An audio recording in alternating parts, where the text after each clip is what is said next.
Hey guys, welcome back to Gardens and Grace. For those of you that don't know me yet, my name is Tasha. Today's video is a little bit different. Today I want to talk about some tips for new gardeners, especially first year gardeners. Some things I wish I had known or wish I had done differently as I was starting out my gardening journey. I just kind of took some notes. I was just being reflective today and thinking about, what it means to me to garden and what I've learned and what I know now. There's a lot of practical stuff that I'm not going to be able to put in this video, but there are some things that I think are just important points as we're getting started in gardening that can help us make the journey a little bit easier. So that's my goal today. As you'll notice, obviously I'm in my house. I'm not out in my garden walking around and showing you what I'm growing and harvesting. I love that, but we're getting into the fall and my garden is winding down, sadly. I also want to address something because it's been a little while since I've put up a video. And I will say this, life has been really busy. I've had to shift my focus. I think I've told you guys I'm a mom of 5. I'm a mom of 5 actually. And so I stay really busy with that. I have a full-time job.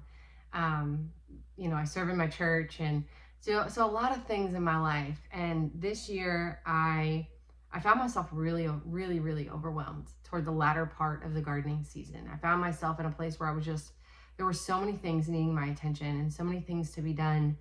And I kind of had to shift focus. Gardening is something that I enjoy doing. It's something that I do for me. But if I'm honest, in the middle of July, when I'm preserving everything and everything's coming in and it's really hot and there's a lot of work to be done, it can be very overwhelming. And this year, I just needed a break. I needed to step back and I needed to focus on some other things that were pressing in my life. And also, it's okay to get tired. It's okay to not do everything perfectly, to, we're going to talk about that in some of the tips for a new gardener, but it's okay. If you get to the middle of July and you're just burnt out and you need a break, it's okay to take one. It's not going to hurt anything. So I actually put my garden to bed a little bit earlier this year than I intended to. I do have a small fall garden that's happening now. I'm going to start making some more content showing you guys my fall garden. I'm trying to grow some things in my closet. I actually don't know how that's going to go. If you guys have hung out with me for any length of time, you know that I love to experiment. And about half the time my experiments don't go well. About the other half the time they do.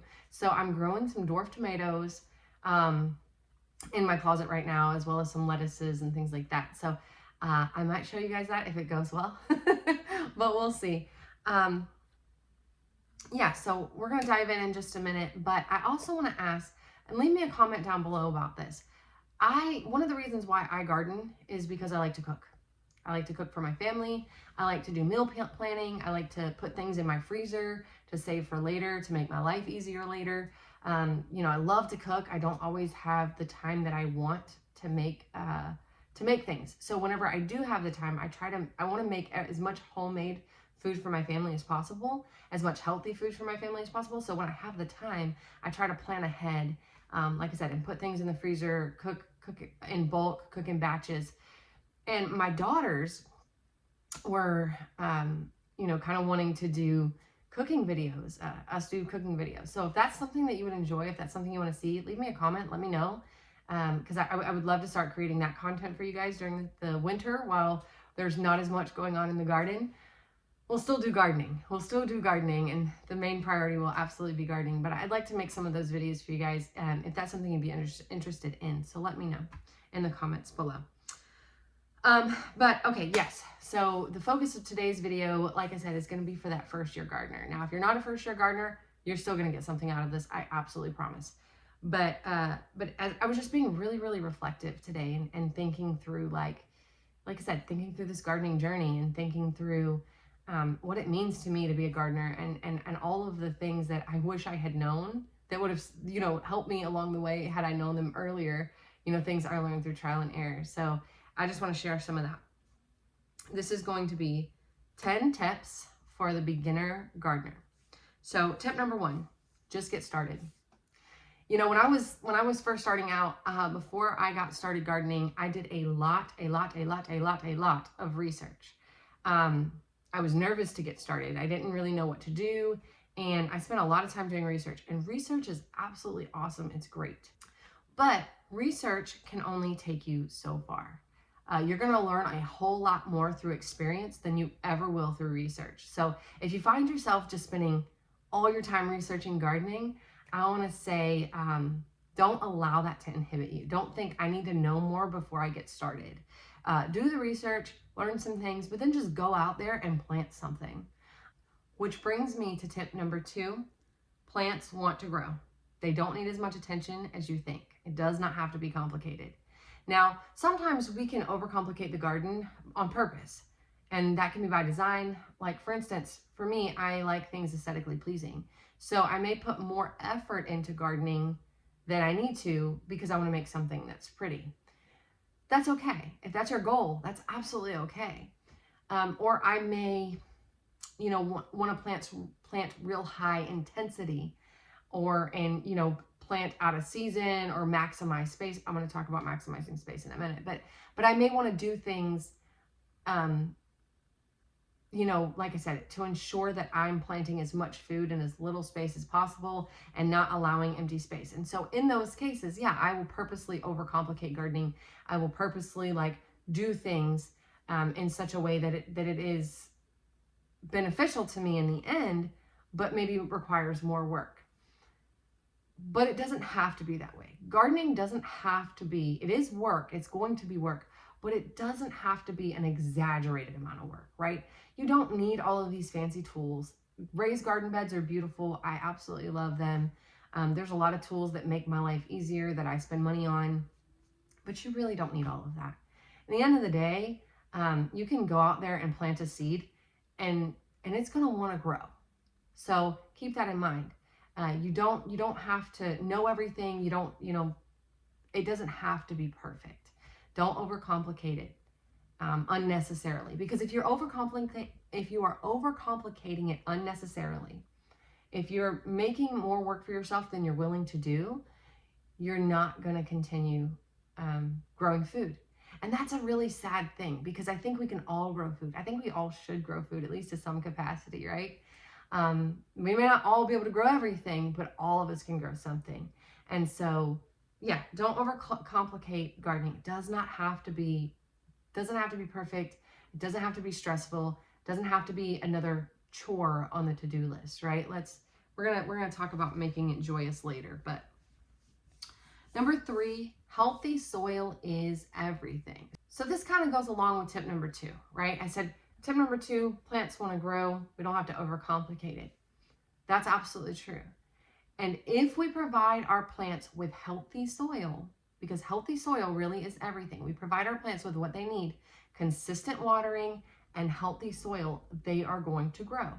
It can be so tempting. It's very tempting for me to want to,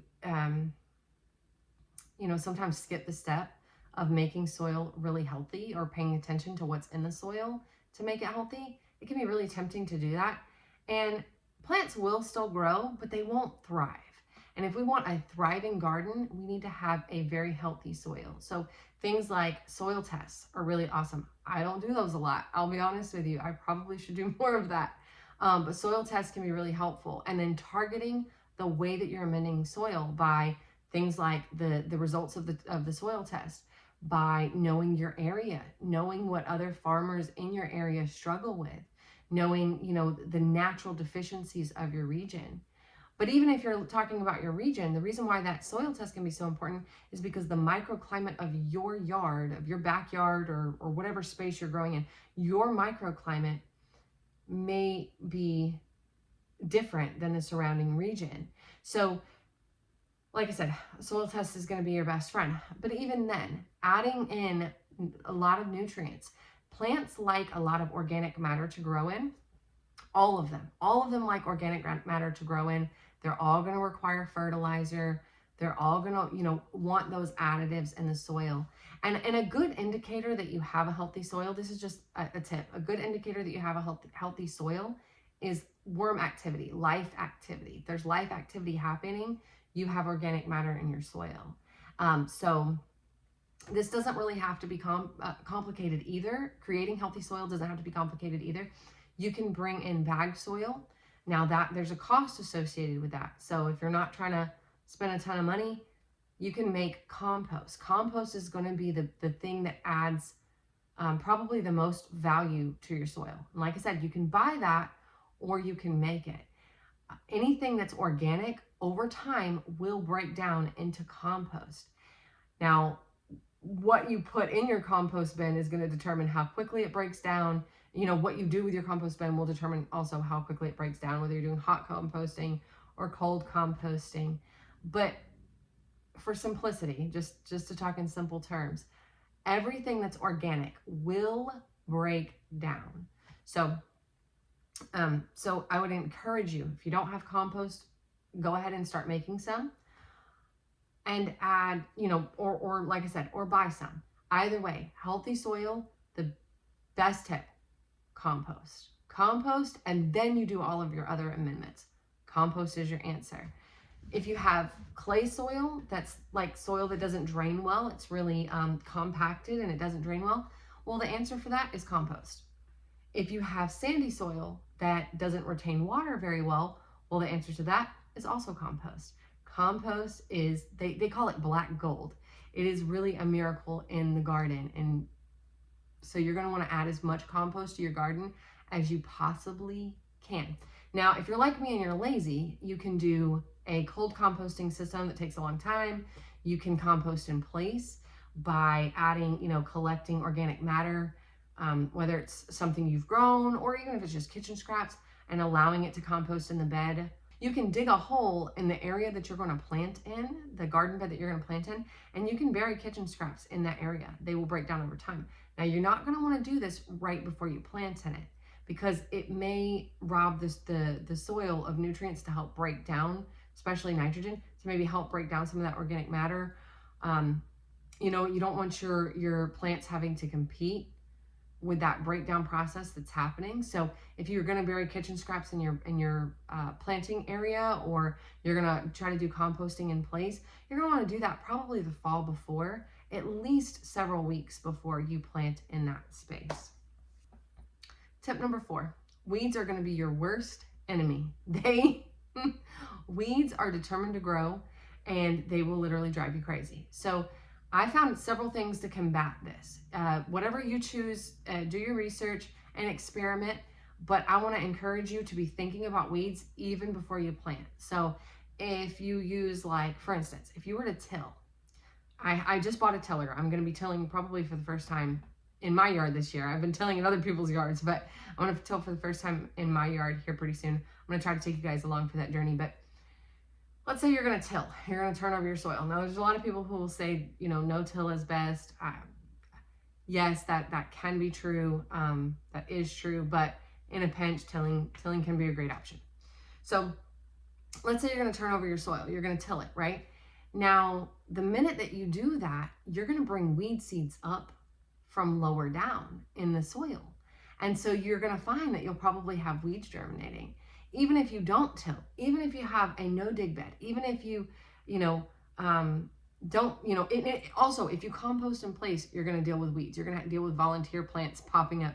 But even if you don't do any of that, weeds will still find their way in to your garden space. And if your soil is left uncovered, it's the perfect environment for your weed seeds to germinate.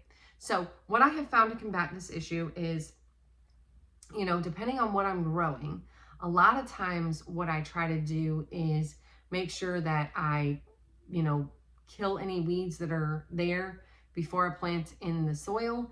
And then when I plant, I will cover, once my seeds germinate, or I will start seeds inside and then go out there and plant them in the bed. So either way, whether I'm starting seeds indoors to transplant out or whether I'm starting seeds in the ground, once those plants are established in the ground, I will add a mulch as quickly as possible. And depending on the plant, depends on how deep of a mulch I can add. But generally speaking, I try to add 2 to 3 inches of mulch to my garden beds, because that will help to suppress the weeds. Now, other options you could use if you want to spend some more money would be landscape fabric. Landscape fabric is a great option. You can burn holes in the landscape fabric and plant directly in that space and just keep that the only open area that, you know, wherever you plant your plants, that's the only open area, so that you have a whole lot less weed pressure. There are a lot of things you can do to combat weeds, but I just want to encourage you to get a plan to deal with weeds, because they are going to be your worst nightmare. And you don't want to spend your whole gardening journey fighting weeds. It's not enjoyable, I promise you. Like, you're gonna have to fight some weeds though. Let me just tell you, no matter the best laid plants, you're still gonna have weeds. It's inevitable. They are resilient things. You ever seen you'll have weeds that literally will grow in the cracks in between, you know, in the sidewalk cracks. So you'll have sidewalk and tiny little crack, the tiniest little crack with just a little bit of soil peeking through, and you've got a weed germinating there. They're resilient. Tip number 5, good planning, succession sowing, and maximizing your space will help ensure that you grow a lot of food in a little bit of space. So planning is important when it comes to gardening. Like I said, you know, it's important to just get started. So there is a point where, like, it's time to stop planning and it's time to start doing. But planning can be really, really important when it comes to gardening. Planning is really, really, really important when it comes to gardening. And I find that my best years have been the years that I have taken seriously, like the planning up front. I will do a lot of my planning in the fall and the winter season and the off season when I don't have my garden going. I will take notes throughout the growing season. I will journal throughout the growing season. I will kind of keep track of what did well, things that I need to improve upon, things that I'm seeing, things that I'm experiencing, you know, kind of, you know, the pests that are coming into my area and when they're coming into my area, the diseases that are coming in, what kind of plants they're affecting, maybe what cultivars did well against, you know, and were disease resistant to the things that I deal with in my area. Maybe some of the ways that I've learned to combat those things. Whatever the case may be, I'm taking a lot of notes throughout the growing season, because inevitably I'm going to forget. But when I go to plan next year's garden, I have all of those notes. Another thing that I always keep note of is, like, what I grew, and did I grow enough? And I have found every year, pretty much, right now, I'm still in a place where I'm upping what I'm growing almost year after year. Every time I think I've got an idea of how much I need, I wind up, you know, losing things to disease or pest pressure or whatever. So I almost never wind up with as much harvest as I want there to be. And the other thing I keep note of is what my family actually ate. So there are times where, like this year, I grew a lot of green beans.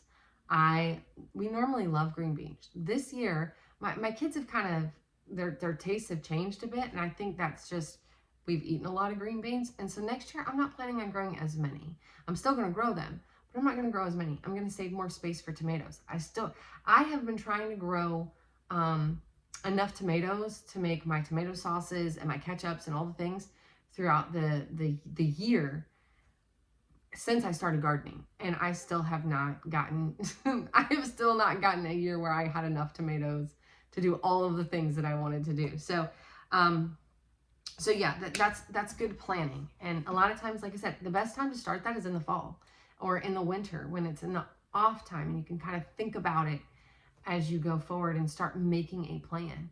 I will actually plan out my garden. I will plan where I'm going to plant everything. So when the spring comes, I have an idea of where everything is going to be planted. Now, there are times where I make changes. It's not something set in stone, but it's a guide. And it helps me be thinking about maximizing my space and be, you know, preparing that space in the fall and even in the early spring for what is going to go in that space. Also, it helps me make sure that I'm using all of my garden space, which I said maximizing gardening space is important. So I want to be using all of my available space. All I have is a backyard and part of a front yard that I grow in. So it's not like I have acres to grow in. I have a suburban, you know, I live in a suburban neighborhood. So I only have so much space. And I also have chickens in the suburban neighborhood. So because of that, I'm going to maximize my growing space. And good planning will help me to maximize my growing space. Another point on how we can grow a lot of food in a little bit of space is succession planting. So a lot of times we can just plant once in an area, and then once it's harvested, that area will then sit empty for the remainder of the season. I don't do that. I'm already thinking, when I put something in the ground, I am already thinking about what's going to go in the ground after that thing gets pulled out. So succession planting, succession sowing can be really important. We can plant in plug trays or, seed start indoors so that we're not utilizing the outdoor space. Now, again, that can also be depending on what your goal is. If you don't want to spend all of that time seed starting, it might be more beneficial to you to not maximize your growing space, to just, plant one time and be done with it. That may be beneficial to you. I also I don't always like to preserve all the harvest at one time. Normally I want things coming in staggered so that I have time to deal with them. You may think, oh, nope, I want to deal with everything all at once and get done with it and then move on to the next planting. That's something that you can do too. But, think about those things. Think about your time and how you want to deal with like I said, the things that are coming in and how much food you want to grow, how much space you have. Tip number 6 is irrigation. How are you going to water your garden? If we're just relying on rainfall, well, that can be okay, but it's not always consistent. And if we're growing high intensity, especially, now if you're growing in rows and you have plenty of space between your plants, they're not going to be competing for water and nutrients as much. So if you're spacing everything out quite a bit, like I said, they're not going to be competing as much. You may not have to worry about this as much, but it's still a good practice if you're, if you're able to think about how you're going to irrigate and water your garden, especially when rainfall is going to be inconsistent. It costs a little bit of money, but honestly, I think drip irrigation is probably our best bet. I'm actually going to be installing drip irrigation this year, this upcoming growing season, and I will take you guys along and show you that process. But, it could just be that you set up a manual sprinkler. It could be that you have irrigation set up, like underground. You could do that. It may be that you're saying, I want to go out and check my garden every day and I'm going to water it by hand. If that's you, that's totally good.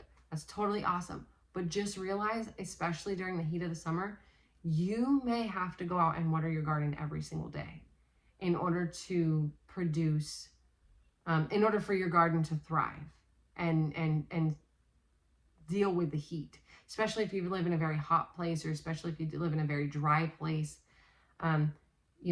Irrigation is incredibly important. Plants, they need sunlight, they need soil, or some type of growing medium, and they need water and consistent watering.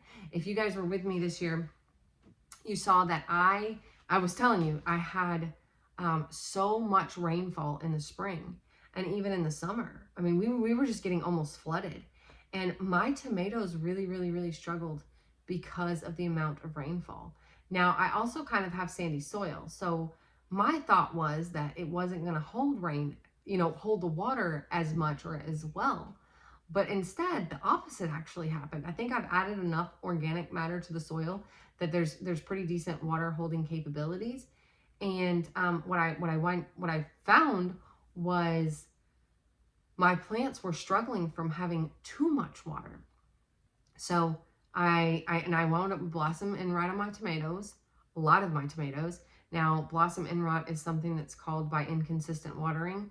A lot of people, we can think of it, it's a calcium deficiency technically, but it's usually not because there's not enough calcium in the soil. It's because the tomatoes are having inconsistent watering, so they're not able to uptake the calcium that they need. And so I actually attribute that to a lot of the blossom end rot that I had this year. I actually attribute it to them being constantly flooded with rain. I had a lot of my tomatoes were splitting before I could get out and harvest them because they were just so filled with water. So you would normally think like a lot of rain is a good thing. And I was excited. I was like, I don't have to water this year, right? Like I didn't hardly have to water at all. but it wound up being really detrimental to my garden, if I'm honest with you. There were a lot of things that I just couldn't fight. And some years are going to be like that, right? Some years are going to be like that, where there's just things outside of your control. Every year, you're going to have something outside of your control. Every year, you're going to have things that do well, and you're going to have things that do not so well. That is part of being a gardener. That's part of just growing a garden. That is what it is. But irrigation, especially if you can automate that irrigation, like I said, with something like drip tape, and set a timer, and it just automatically waters, and you can go on vacation and you don't have to think about it. That is going to make gardening so much more enjoyable for you. So you can go out and hand water if you want to, but you're not stuck doing that if you have other things happening or other things going on. Okay, so tip number 7, order your seeds early, as in like November. So as I'm recording this video, we're in the last couple of days of October. Once I put it out, you'll see it. We'll probably be in November by the time I put it out, to be honest with you. But now in the fall, as we're going into like November, December, January even, that's the best time to order your seeds. Order them early. There are a lot of people jumping into gardening right now. There are a lot of people jumping into growing their own food. And so there has been, I don't want to say like a shortage on seeds, because I don't really think there's like a shortage, but there's just been a higher demand. And so a lot of the varieties that I normally can find, I can't find right now. They're harder to find. And so the other thing is, ordering early will allow you to plan your garden better. You can look at the seed pack at the back of the seed packets. You can see when you need to start everything. You can see if it's better to start it indoors or if it's better to direct sow. You can kind of make a plan for how much space they need. And so as you're planning your garden, if you're ordering your seeds, especially if this is your first year gardening and you want to know how things grow, there's a lot of information on the back of those seed packets. So when you go to plan out your garden, you're going to know how much space it takes, how long that plant is going to need to be in the ground before it's harvested, and what kind of soil amendments it's going to require and need. And so all of that is just valuable information on the back of the seed packets. So getting that in earlier and allowing yourself the time to plan your garden in the off season is going to make your life easier, I promise you. Okay, so tip number 8, labels are your friend. This year, every year, I do not label very well at all. I have no idea what I'm growing where. Now, I know enough about planting and the way that seeds look when they germinate that I usually have a pretty good idea of what type of plant I'm growing, but the actual variety I've lost because I don't put the label out. Well, what happens is I wind up ordering, the next year not knowing which variety I like so much and ordering that variety. Like, for instance, I had some green beans growing. Had no idea if they were, I think it was the jade. I did figure it out. I think it was the jade green beans I was really liking, but it was between these 2 different types of beans, and I was not sure which one I was growing, or where which variety was. So labels are going to be your best friend. They're going to tell you a lot of information. There are, I do popsicle sticks when I seed start. But there are, and a lot of times I put those like directly out in the ground, which is why my labeling is terrible. They get lost, whatever. But invest in some markers that are, or I guess I should say pins that are UV resistant. You can use like white duct tape, or you can use, they actually sell plant markers that you can put out there to whatever the case may be. Realize that the sun is going to degrade whatever you put out there. Find a label that is able to withstand the UV rays of the sun, and label the areas that you plant with what varieties. It's just going to make your life easier later. It's also a good idea to give yourself a date for harvest. If you can do that, if you can put like when you planted it, or when you want to harvest it, or when you should be able to harvest it, you can see how well your plants are progressing by that date. So tip number 9 is going to be know when things should grow. So I feel like this was such a challenge for me as a new gardener. I was not growing things in the right seasons. So I kept trying to plant. You know what? I still actually do this. And I know better, but I still do it every year because I think it's going to be different, and it never turns out different. But a lot of times, like I was planting cabbage too late into the spring. Even if I plant cabbage early in the spring, it's kind of hard for me to get a harvest. I do better planting cabbage and growing it almost in the winter, like through the fall and into the winter. But knowing when things grow, like for instance, like I'm talking about cabbage. Cabbage likes colder weather. It doesn't do well once you get into the heat. Spinach, my spinach will bolt on me every time. I have a hard time growing spinach here unless I grow it pretty much in the winter. So get an idea of whether what you're planting is a cold weather crop or a heat loving crop, and plant accordingly for your area. Pay attention to your weather patterns. Know when your first frost date is, when your last frost date is. That's going to tell you a lot of information, because your growing season is actually going to be between your between your last frost date in the spring to your first frost date in the summer. Now, there are some things that will grow through your first frost date, but most things are going to want to grow in the warmer part of the year. Some things may want cooler temperatures, but they're not going to really want frost. So knowing what your frost-free days are in the season will help you as you're planning your garden, as you're getting prepared to plant your seeds. And finally, tip number 10, set realistic expectations for yourself. You're not going to know everything in the first year, and that's okay. You're not meant to. It's all good. And you're not going to be an expert after even a couple of years. In fact, there's always going to be something that you're learning. The journey of becoming a gardener, it's never done. It's never over with. It's never like, oh, I've arrived and I know all of the things I need to know. Absolutely not. We're always learning. I'm learning every day. Like, I learn all the time, and I'm like, oh, I had no idea that this is how this was going to go.